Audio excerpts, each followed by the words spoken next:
Bonjour les cinquièmes. La dernière leçon, on a vu que si on a un schéma ou une figure et c'est dans un quadrillage, mais il y a d'autres mesures ou il y a d'autres schémas qui ne sont pas avec des quadrillages comme celui-là. Donc il n'y a pas vraiment les carreaux. Donc comment je peux trouver le périmètre? On a dit que le périmètre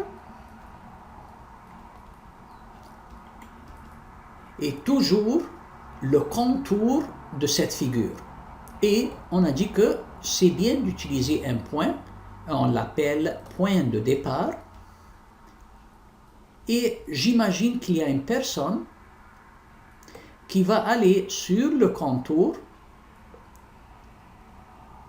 jusqu'à qu'il arrive encore une fois au point de départ. Donc ça, c'est le périmètre. Donc, ce monsieur-là, ou cette fille-là, elle va marcher sur le contour pour trouver le message, pour trouver le périmètre. Donc, elle va marcher en premier 3,4 cm. Plus, elle va marcher 5,3 cm. Ça peut être mètre, ça peut être kilomètre. Ça dépend le problème. Puis j'ai 3,4 cm. Puis 5,3 cm.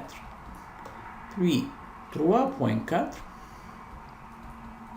cm. Puis 3,4 cm. Puis je m'arrête. Pourquoi? Parce que j'ai rien à ajouter après ça. C'est fini. Je suis arrivé au point de départ encore une fois. Donc tout ce que je vais faire, je vais ajouter ça ensemble. Donc j'ai 4 plus 3, ça me donne 7, plus 4, c'est 11, plus 3, c'est 14, plus 4, c'est 18, plus 4, c'est 22. Je retiens 2. 2 et 3, 5. Et 5, 10. Et 3, 13. Et 5, 18. Et 3, 21. Et 3, 24. Donc c'est 24,2 cm et ça va être ma réponse finale pour le périmètre. La même chose, si je trouve une autre figure et le monsieur me demande quel est le périmètre, je ne veux pas dire que toujours le point de départ c'est toujours ici. Ça peut être n'importe où. Je peux prendre ici le point de départ. Je suis vraiment libre. Et je dis que j'ai un monsieur ou une fille qui peut faire le contour. Donc elle va marcher 7,2 mètres. Puis après ça, elle va monter en haut 1,3 mètres.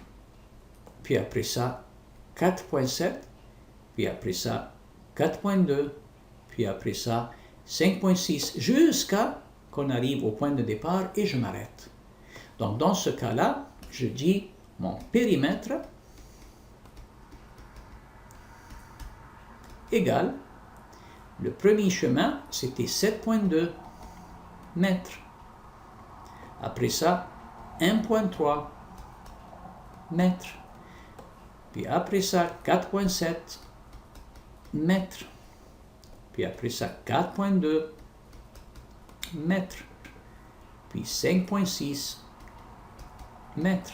Si vous regardez, je répète le mot mètre pour ne pas oublier à la fin l'unité de mesure. Ici, l'unité de mesure est très importante.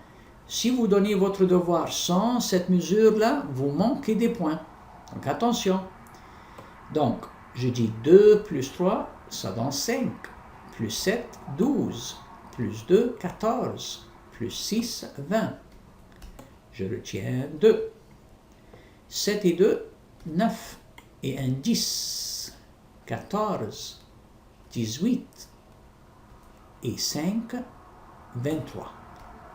Donc, 23,0, c'est-à-dire, je peux dire, c'est la même chose que 23, mais j'oublie pas le mesure mètre. L'unité de mesure est très importante. Donc, voilà comment je peux trouver le périmètre d'un schéma qui n'est pas dans un quadrillage, qui est hors du quadrillage et qui peut être comme un schéma dans n'importe où. Ça peut être un jardin, ça peut être n'importe quelle chose, des papiers.